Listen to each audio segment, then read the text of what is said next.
Hello everyone, welcome back to TechTube. In today's video, I'm going to show you how you can recover your WhatsApp account. So in order to recover your WhatsApp account, go to the Google Chrome, type in WhatsApp, and once you are on the WhatsApp link, scroll down and click on the Help Center.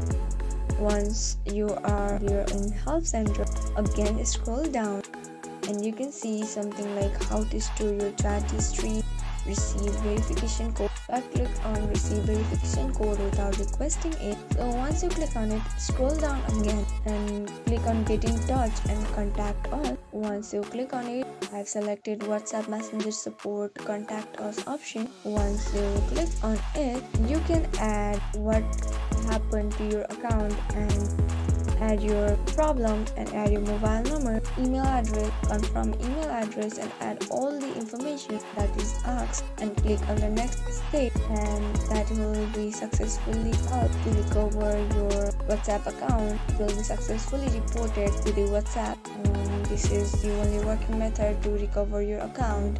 If you found the video to be helpful, do not forget to subscribe to our channel and also hit the notification bell for more updates.